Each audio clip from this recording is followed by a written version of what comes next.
تو آپ نے مجھے بتانا ہے نا کہ بغدادی آگے بولو کیا کہنا کیا چاہتے ہو، ہم سمجھ گئے ہیں۔ یہاں قرآن کا درس بھی ہوتا ہے، یہاں حدیث کا بھی درس ہو چکا ہے، سہا ستہ قبلہ مکمل ہو چکی ہے ماشاءاللہ، سہا ستہ مکمل ہو چکی ہے۔ تو یہاں جس نے تمام حدیثیں بھی سن رکھی ہوں، قرآن بھی سن رکھا ہو، پھر ان کے سامنے تو میرے خیال میں مجھے تو اب صرف نقطے ہی رکھنا چاہیے۔ قرآن تو اب پہلے جانتے ہیں، حدیث تو اب پہلے ہی جانتے ہیں، علماء سے اب سن چکے ہیں۔ حتیٰ اذا آتوا علی وادی النمل، وادی النمل یہ شروع ہوتی ہے، یہ ملک شام سے اور یہ شہر طائف تک آتی ہے قبلہ۔ آؤنٹ ویلی اگر آپ گوگل پر لکھیں تو آپ کو پورا ایریا بتا دیا جائے گا، اور وہاں چینٹیوں کی تعداد کتنی ہے قبلہ، یہ آج تک روئے زمین کا کوئی اکاؤنٹر جو ہے وہ اکاؤنٹ نہیں کر سکا، کیونکہ انفینٹی، لا تعداد لا تعداد لا تعداد۔ لیکن اس کو آنکھ اللہ نے عطا فرمائی ہے، اس کی آنکھ میں اتنی طاقت ہے، قوت ہے کہ 100 کلومیٹر یا 200 کلومیٹر 300 کلومیٹر جتنا لگاتے ہو لگاؤ، مفسرین اکرام نے جتنا فاصلہ نکال کر دیا ہے ہم اس کو سیر میر کر کے آپ کے سامنے رکھ سکتے ہیں۔ سب مفسروں نے کہا کہ حضرت سلیمان علیہ السلام فضاؤں میں پرواز کرتے ہوئے اپنے طیارے پر، اپنے تخت پر، کیونکہ ہمارے لیے تخت ہے نا، تو عوام الناس کو سمجھانا چاہتا ہوں، اپنے طیارے پر سوار ہو کر آ رہے تھے۔ ارے تم جس طیارے میں اپنے احباب کو، اعزاء و اقارب کو حج و عمرہ کی سعادت کے لیے بیرون ملک روانہ کرنے کے لیے طیارے میں بٹھا کر آتے ہو، جب اڑتا ہے تو تمہیں تو یہ نہیں پتا چلتا کس ملک کی ایئر لائن جا رہی ہے، کس ایئر لائن کا یہ طیارہ ہے، اور ہمارا پیسنجر جو ہے وہ کہاں بیٹھا ہوا ہے۔ لیکن چیونٹی کی آنکھ نے دیکھ لیا کہ وہ دیکھو حضرت سلیمان علیہ السلام اور ان کا لشکر آ رہا ہے۔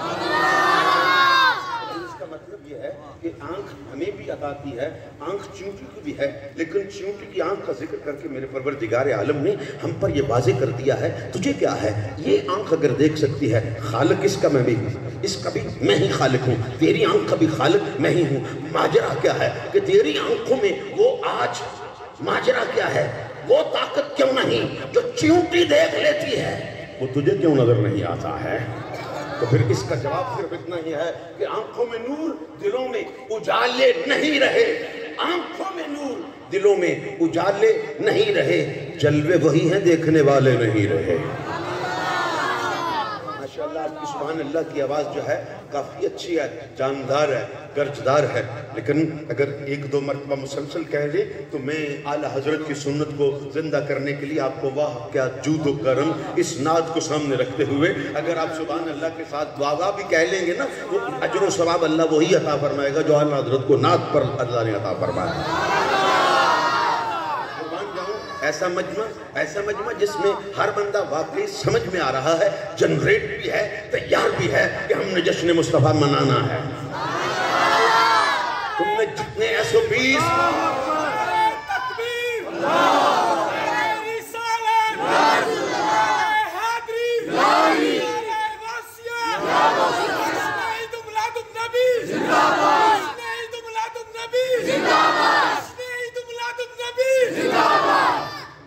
نعرہ غوثیہ اہل سنت کی پہچان ہے، یہ ضرور لگایا کرو، جہاں بھی لگے پتہ چل جاتا ہے امام حسن کی اولاد سے ماننے والے بیٹھے ہوئے ہیں،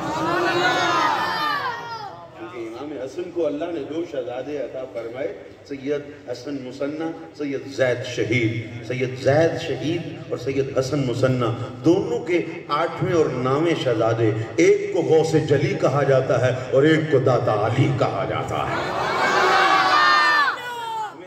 یہی سمجھ میں نہیں آ رہی ہے، اعلیٰ حضرت کا کلام پڑھ دینا بڑا آسان ہے۔ میں نے چند اپنے ہی مسئلے کے دوست احباب ہوتے ہیں نا جی، ہم اثر جو ہوتے ہیں، اور انہوں نے وقت کے چونکہ جو آج کل کے کورسز ہیں، مفتی کورس بھی مکمل کیے ہوئے ہیں، میں نے کہا امام احمد رضا خان کا کلام ہے کہ تیری سرکار میں لاتا ہے رضا اس کو شفیع جو میرا غوث ہے اور لاڈلا بیٹا تیرا۔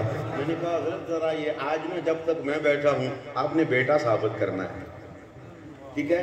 تو اب یہ چونکہ ایک الگ ٹاپک ہے، یہ علماء کی تفنن طبع کے لیے میں نے پیش کیا ہے۔ اب آپ کو جہاں میں تھا وہیں آپ کو واپس لے چلوں، اب ذرا سمجھ میں آ رہا ہے کہ اب چیونٹی کی آنکھ کو کمال ہے کہ وہ دیکھ رہی ہے، اور اس نے دیکھا اور دیکھ کر اس نے کہا کہ یا ایھا النمل ادخلوا مساکنکم، Oh ants, please go to the shelters. Go to the back, your shelter. اپنے اپنے shelters میں بیک چلے جاؤ، واپس چلے جاؤ. کچھ چیونٹیوں نے کہا امام بغوی کی تربت پر کروڑوں سلام پیش کرنا چاہتا ہوں. اور تفسیر مظہری قاضی ثناء اللہ پانی پتی رحمت اللہ تعالیٰ کی تربت پر بھی کروڑوں سلام پیش کرنا چاہتا ہوں. واہ، جن مفسرین کرام نے نام بھی نکال کر ہمیں بتا دیا ہے کہ اس چیونٹی کا نام کیا تھا. آپ فرماتے ہیں امام بغوی، آپ لکھتے ہیں تفسیر بغوی کے اندر کہ اس کا نام نملہ طاخیہ تھا. طاخیہ. اب یہ اس ویلی کی ملکہ تھی. قربان اس ویلی کی ملکہ، اس ویلی کی شہزادی. اس لیے کہہ رہا ہوں شہزادی اور ملکہ، تذکیر و تانیث کو سمجھ کے گفتگو کر رہا ہوں، مذکر و مؤنث کو سمجھ کے گفتگو کر رہا ہوں. ورنہ حضرت قتادہ ابن دمامہ جیسی شخصیت بغداد شریف شہر میں آپ منبر پر جلوہ فگن ہو کر اسی آیت پر گفتگو کرتے ہیں. اور ایک شخص سوال کرتا ہے، حضرت یہ نملہ جو تھی یہ مذکر تھی یا مؤنث تھی؟ قتادہ ابن دمامہ منہ میں انگلی داب کر، وہ تو انگشت بدندہ ہو کر، حیرانی سے متحیر ہو کر آپ فرماتے ہیں، ارے جب تو سوال کرنے کی ہمت رکھتا ہے، لگتا ہے جواب دینے کی استطاعت بھی اللہ نے تجھے عطا فرمائی ہے. ہو جانا، اس کا جواب تو ہی دے گا. مجھے تو چکا کے رکھ دیا ہے تو نے. قتادہ ابن دمامہ فرما رہے ہیں کہ میرا تو دماغ چکرا کے رہ گیا ہے کہ تجھ نے یہ سوال کیسے کیا ہے. وہ کہنے لگا، حضرت میں نے نہیں کہا، یہ 12 سال کا جوان بیٹھا ہے، اس نے سوال کیا ہے. جو 12 سال کی نوخیز عمر کا ہے اور سوال اتنا بڑا کر گیا ہے. کہا کہ نام نعمان ابن ثابت امام اعظم ابو حنیفہ رضی اللہ عنہ. کہا کہ کھڑے ہو جائیں حضور. آپ جب کھڑے ہوئے فرمایا، بتائیے اگر آپ کو سوال کی جرت ہے تو آپ جواب بھی دے سکتے ہیں. میرا وجدان یہ کہتا ہے کہ آپ جواب دے سکتے ہیں، لیکن میں چکرا گیا ہوں، میں سمجھ نہیں سکا کہ وہ نر تھی یا مادہ تھی. آپ نے فرمایا، جب اللہ نے یہ فرمایا قالت نملۃ، تو قالت کا صیغہ ہی بتا رہا ہے مؤنث نہیں تھی. اب وہ مؤنث تھی، مذکر نہیں تھی. وہ مذکر نہیں تھی، مؤنث تھی. لہذا میں مؤنث کے صیغے کے مطابق ملکہ کہہ رہا ہوں، شہزادی کہہ رہا ہوں. اس ویلی کی، اس جہان کی، چیونٹیوں کے اس جہان کی ملکہ طاخیہ. اس نے جب یہ کہا نا کہ کہیں ایسا نہ ہو کہ لا یحتمنکم سلیمان وجنودہ وہم لا یشعرون. ادھر یہ گفتگو کر رہی ہے، ادھر وہ سن رہے ہیں. توجہ چاہوں گا، یہاں سے ہی میرا آج کا جو موضوع ہے اس کی طرف میں آ گیا. چونکہ میں نے آپ کو کہا تھا اسی آیت سے جو میں نے آپ کے سامنے تلاوت کی ہے، انہی سے سب کچھ بیان ہوگا. آگے چلیں جی، آگے چلیں جی. اب ذرا غور فرمائیں.